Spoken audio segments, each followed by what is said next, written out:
Estava vendo essa semana uma matéria no Japão sobre o cinema 4D. O 3D tem aquela sensação de profundidade, né? Você coloca o óculos, aí você vê umas coisas mais perto de você e outras coisas mais longe. E o 4D é aquele que trabalha experiências sensoriais. Ou seja, está passando assim rosas no filme e lança cheiro de rosa para você sentir o cheiro. Aí está passando um terremoto, aí a sua cadeira treme quando está passando o terremoto. Aí está chovendo no filme, aí cai umas gotinhas de água para você sentir a chuva também. Eles tentando fazer com que você cada vez entre mais dentro do filme, ou tenha experiências cada vez maiores dentro do filme. Interessante é que esse tipo de abordagem a gente não tem como ter na Bíblia. A gente tem um tipo de imaginação, inspiração, mas tem procedimentos na Bíblia que eles envolvem uma experiência sensorial. Por exemplo, o cheiro. No Antigo Testamento, Deus mandou através da lei que o sacerdote fizesse um incenso. E ele deveria procurar várias ervas aromáticas específicas e aí mandar para um perfumeiro. E o perfumeiro fazia ali um perfume específico e todo dia de manhã o sacerdote, Arão, por exemplo, chegava lá diante da Arca da Aliança, que tinha os 10 mandamentos, e acendia aquele incenso. E aquele cheiro tomava todo o tabernáculo e ficava toda a região cheirando a um incenso chamado incenso santo. E olha só que interessante. Nenhum outro lugar de Israel podia fazer o mesmo incenso, porque senão era expulso do povo. Era um incenso exclusivo e santo. De maneira que em nenhum outro lugar de Israel você podia sentir o cheiro santo de Deus. Mas a partir do momento que você chegava perto do local de culto, você começava a sentir um cheiro característico e você começava a pensar, eu estou entrando num lugar santo. Porque quando você chegava perto, você sentia o cheiro de Deus, e aí você dizia, aqui é um lugar santo. E a gente não consegue ter essa percepção porque envolve cheiro, envolve olfato, e a Bíblia não tem muito isso, para a gente quando está lendo perceber. E aquilo indicava uma presença de Deus. Quando os filhos de Arão, Nadab e Abiú, tentaram queimar outro incenso, chamado fogo estranho, vocês já ouviram falar isso na Bíblia? Os filhos de Arão tentaram queimar outro perfume, e eles foram sumariamente condenados, porque naquela época isso significava colocar outro Deus, o cheiro de outro Deus, dentro do tabernáculo. Não é assim? Por exemplo, você namorou uma pessoa, ela usava um perfume Arezo, ou então assim, Polo, Hugo Boss. Você namorou muitos anos com essa pessoa. Aí ela te chifrou, aconteceu um problema, você ficou com uma dificuldade muito grande com ela. E você acabou o relacionamento. Daí, você começou, depois de um tempo, com outra pessoa, e essa pessoa chegou com um Arezo para você. O que você faz? Você diz, por favor, você pode trocar esse perfume? Porque esse perfume me lembra o meu ex. Esse perfume me traz a lembrança de um tempo ruim. Me traz a lembrança de outra época. O cheiro traz uma presença. Conversando ali com minha amiga Milena, lá de Morada Nova, o cheiro de fazenda, por exemplo. Você já chegou na fazenda de estrume de vaca, de capim, de orvalho, aquele cheiro de mato, de umidade, de montanha. Você chega, se você fechar o olho, você sabe que está na fazenda. Por causa do cheiro. Quando eu costumo muito fazer um churrasco. Muitos homens aqui costumam também. E você sabe quando você é o churrasqueiro, você sai de manhã, vai comprar a sua carne naquele supermercado, vê o tamanho da gordura, se está amarela, se está branca, compra a picanha, a fraldinha, a costelinha, a linguiça toscana. Você chega em casa, você esqueceu o carvão e liga para aquele seu amigo para trazer, que você tem a cotinha que vai dividir com todo mundo. Aquele teu amigo não é íntimo do negócio, traz aquele carvão do lado do freezer do supermercado. Aquele que não acende. E você fica lá abanando o negócio para pegar, abanando, aí vem outra pessoa, te ajuda, porque seu braço está cansado, aí vem outro, aí pega o ventilador, põe o ventilador, pega o secador de cabelo, põe o secador de cabelo, e aquilo daqui a pouco sai aquela fumaça preta que vem toda para cima de você. E lá em casa a churrasqueira, ela é do lado de um prédio, eu construí de forma errada, e o vento desce. Ele desce, vem trazendo a fumaça para cima da gente. Não é que nem na casa do Ricardo. O Ricardo tem uma torre. Ele construiu uma chaminé de 3 metros de altura, que passa da altura da casa dele, é de 2 andares, virou até referência no bairro, né? Você vai naquela casa daquela chaminé e vira à direita. E aí vem o pessoal e começa a ver aquele negócio, o fogo está demorando a pegar, aí vem o pessoal, você começa a ficar suado, aí de repente pega, cai a gordura, e sobe aquele cheiro da gordura queimada, cai uma linguiça, o cachorro pega a linguiça, sua esposa reclama porque o cachorro não pode comer linguiça. E os meninos vai com a marmelada, e cadê a picanha, daqui a pouco você solta a bendita da picanha, o negócio desaparece, né? Você solta e desaparece. Daqui a pouco, 3 horas da tarde, você está comendo pudim, você está comendo negócio lá, você está já descansando na rede, seu cabelo cheira fumaça, a sua roupa cheira churrasco. Quem chega perto de você e vai sentir o cheiro, diz assim, você estava fazendo churrasco, né? Pois bem, os sacrifícios no Antigo Testamento eram imensos churrascos, porque você levava, quando você tinha um pecado, você levava um cordeiro, ou uma pomba, ou um animal, para cima do altar de Deus, e ali era feita uma imolação, uma divisão, colocava gordura, espalhava o sangue e botava fogo. E lá não tinha chaminé, era um negócio aberto mesmo. A fumaça tomava todo lugar. Por isso que se diz, e Raquel também disse, chegar o olfato, assim, como oferta suave aos narizes do Senhor. Porque aquilo tinha um cheiro, e aquilo chegava como uma oferta, aquele cheiro diante do Senhor. De modo que quem fazia aquele movimento saía defumado. Então o indivíduo que chegava para fazer o sacrifício, quando ele voltasse para a casa dele, ele tinha 2 coisas. A mulher dele perguntava, onde é que tu estava? Ah, já sei. Você está cheirando ao incenso santo de Deus no lugar do culto, então você foi para o lugar santo. A santidade está junto com você. E você está cheirando o cheiro do sacrifício. Então eu sei que seus pecados foram perdoados. Só de sentir a pessoa, porque naquela época não tinha sabonete, não tinha esse negócio de tomar banho toda hora. A pessoa saía cheirando o sacrifício que ela fez. Quando isso vem para o Novo Testamento, o que acontece? Acaba isso. A gente não acende incenso aqui, a gente não faz sacrifício aqui, a gente não tem esse tipo. Porque Jesus acaba muito com essa religiosidade. Porque todos esses processos apontavam para Jesus. Mas, no entanto, Paulo, e aqui onde eu queria chegar, vocês estão aí pensando, né? Onde é que ele vai chegar? E Paulo faz essa transição dessa experiência sensorial do Antigo Testamento para o Novo. E é o texto que nós vamos ler. Por isso eu fiz essa introdução grande, para vocês entenderem bem o que Paulo queria dizer com esse texto. Olha só, 2 Coríntios 2, de 14 a 17. Eu já botei ali para a gente adiantar um pouco, porque talvez eu fale um pouco mais hoje.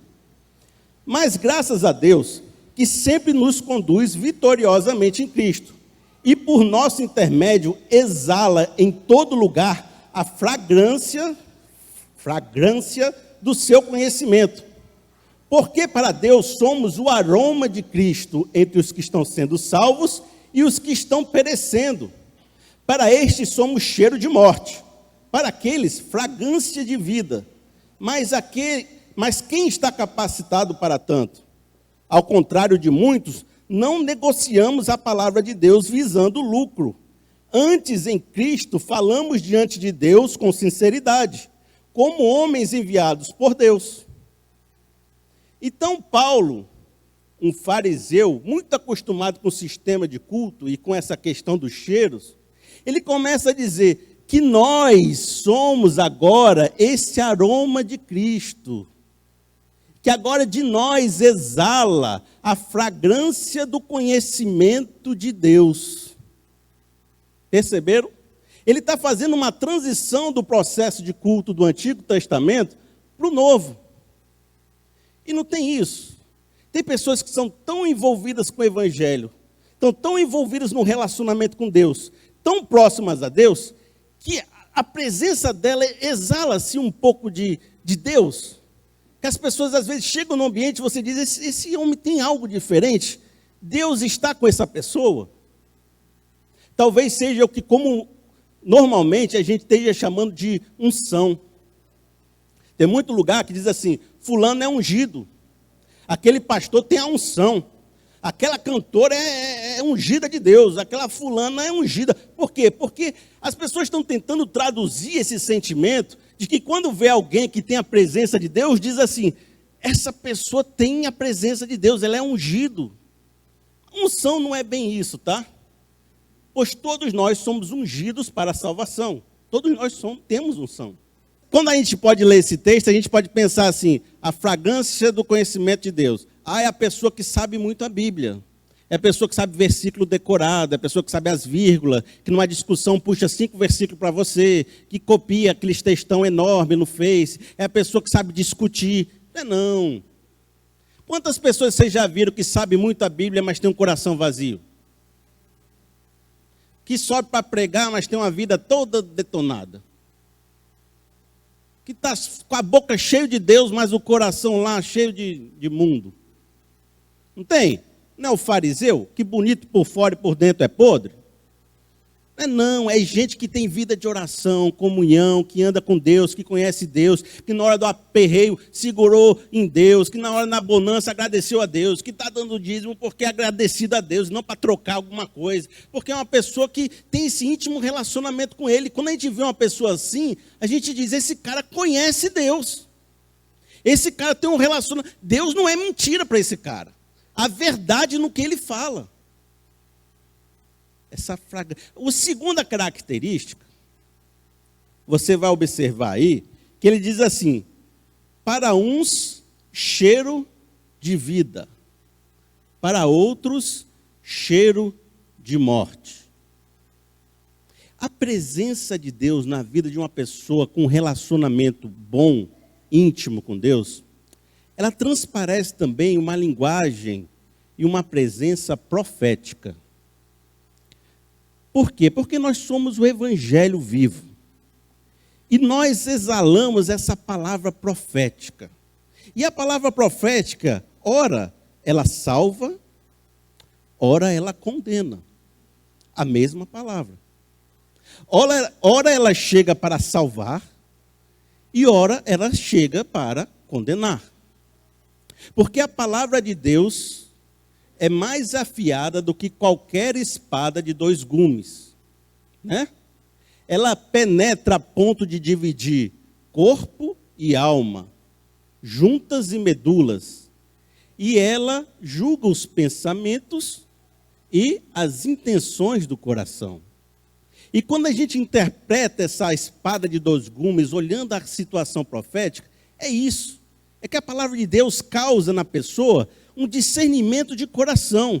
E se esse coração é uma terra boa para receber o Senhor, ali há salvação. E se aquele coração é uma terra ruim, ali há condenação. De modo que quando a palavra chega, ela exige uma atitude. E a presença dessas pessoas, como foi na presença da vida do Aristides, pode gerar salvação. E também pode gerar recusa, rebeldia, negação, ódio. E dizer, eu não quero esse Deus para mim. Esse Deus não é bom para mim. Não foi isso que aconteceu com Jesus? Jesus, ele formou discípulos, formou seguidores, amou pessoas, mas ele gerou ódio nos fariseus, nos saduceus, houve perseguição, e ele foi levado à cruz para ser morto. O mesmo Jesus gerou salvação em alguns e ódio em outros. Veja só o que Jesus diz. João 15, 22. Jesus falando. Se eu não viera, nem lhes houvera falado, não teriam pecado. Mas agora não tem desculpa para o seu pecado. Aí o 24. Se eu entre eles não fizesse tais obras, quase nenhum outro tem feito, não teriam pecado. Mas agora viram-nas e me odiaram a mim e a meu Pai. Perceberam? A presença de Jesus gerava discípulos e geravam pessoas que o odiavam e o recusavam e recusavam a sua palavra de salvação. Uma das características da pessoa que está em contato, em intensa comunhão com Deus, é gerar esse tipo de coisa. Vai ser um cheiro de salvação para uns e vai ser um cheiro de condenação para outros. Quando essa palavra está chegando aí agora, diz que essa palavra discerne o coração, julga os pensamentos. Ela está encontrando uma terra boa ou uma terra rebelde? Diz que a palavra de Deus ela é viva e eficaz. Ela é viva porque ela faz a obra. Ela vai lá dividindo os seus pensamentos. Ela lhe incomoda, ela mexe com você. Ela não deixa você quieto. De forma que nessa hora você discerne. Poxa, esse Deus é algo que eu quero. Ou esse Deus é algo que eu recuso e eu quero colocar longe da minha vida. Qual é o sentimento que está aí no seu coração agora? Que a palavra de Deus está discernindo as intenções dele. O terceiro aspecto, ele vai dizer assim, olha só. Ao contrário de muitos, não negociamos a palavra de Deus visando lucro. Antes, em Cristo, falamos diante de Deus com sinceridade, como homens enviados por Deus. E aqui eu nem preciso exemplificar muito para você entender pessoas que negociam a palavra visando lucro. Pessoas que estão pregando a palavra de Deus, não porque estão em profunda intimidade com Ele, mas porque querem arrancar o dinheiro das ovelhas. Pessoas que estão manipulando pessoas em busca de ganhar recursos financeiros. Mas não só isso. Pessoas que se aproximam de Deus querendo pagar pela bênção. Pessoas que querem ofertar para ganhar uma bênção, uma relação de troca com Deus, negociando o evangelho em busca de lucro. Vamos para a Bíblia. Simão, o mágico, em Atos. Ele em Samaria fazia mágicas maravilhosas e as pessoas o reverenciavam e davam dinheiro para ele. Aí o evangelho chegou em Samaria. E Pedro impôs as mãos e as pessoas se converteram e foram batizadas no Espírito Santo e falaram em línguas. E Simão, vendo aquilo, disse, que poder massa é esse? Com esse poder aí eu estava feito. Chegou para Pedro e disse, Pedro, quanto é? Está lá em Atos, procura lá depois. Me vende esse negócio aí. Eu quero ter o mesmo poder de impor as mãos e as pessoas se converterem. Aí Pedro diz o seguinte, sai daqui, eu te amaldiçoo, porque o seu coração não é reto diante de Deus. É o caso de alguém que negociava com o evangelho em busca de lucro, e por isso o seu coração não era reto, não era sincero diante de Deus. Perceberam? A sinceridade vem de onde? Uma vez que a gente entende que não é na negociação, na feitiçaria. Feitiçaria é negociação. Você chega, você faz um trabalho e Deus é obrigado a fazer alguma coisa. Não é feitiçaria. É com sinceridade de coração. Como é que eu pratico essa sinceridade? Aí esse mesmo Paulo vai falar algo fantástico. Em Romanos, capítulo 12, 1 e 2, ele vai fazer uma outra transição. Ele vai pegar aquilo que é o sacrifício no Antigo Testamento, que é o instrumento de culto, e vai trazer para o Novo Testamento. E a maneira de se encontrar sincero diante de Deus é essa. Rogo-vos, pois, irmãos, que apresentei os vossos corpos como sacrifício vivo, santo e agradável a Deus, que é o vosso culto racional.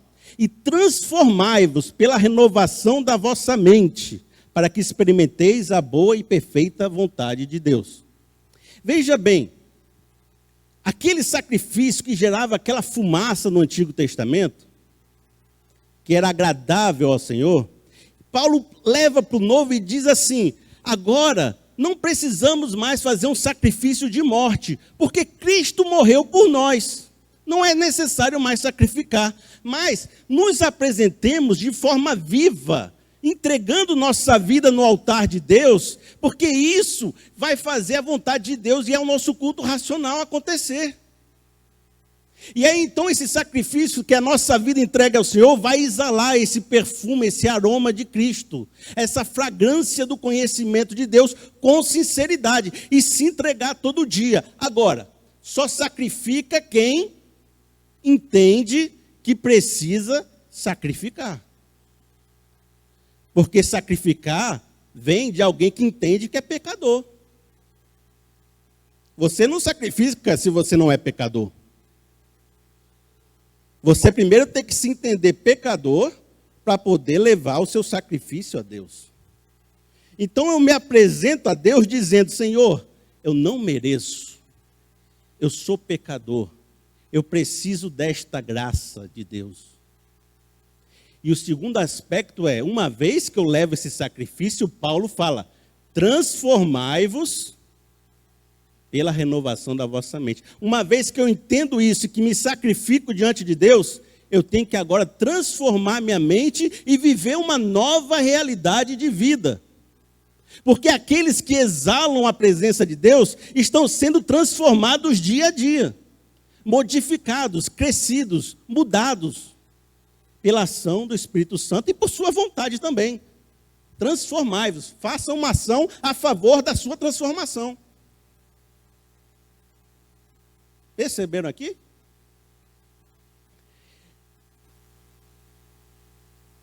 Aqueles que exalam essa presença do perfume de Deus, do conhecimento de Deus, eles são, primeiro, aqueles que têm uma íntima relação com Deus e entendem um Deus vivo consigo. Segundo, são pessoas que têm uma palavra profética e a sua presença gera uma decisão, uma salvação ou uma condenação. E terceiro, são pessoas que todo dia levam seus corpos como sacrifício vivo diante de Deus, entendendo que são pecadores e buscando uma transformação de mente.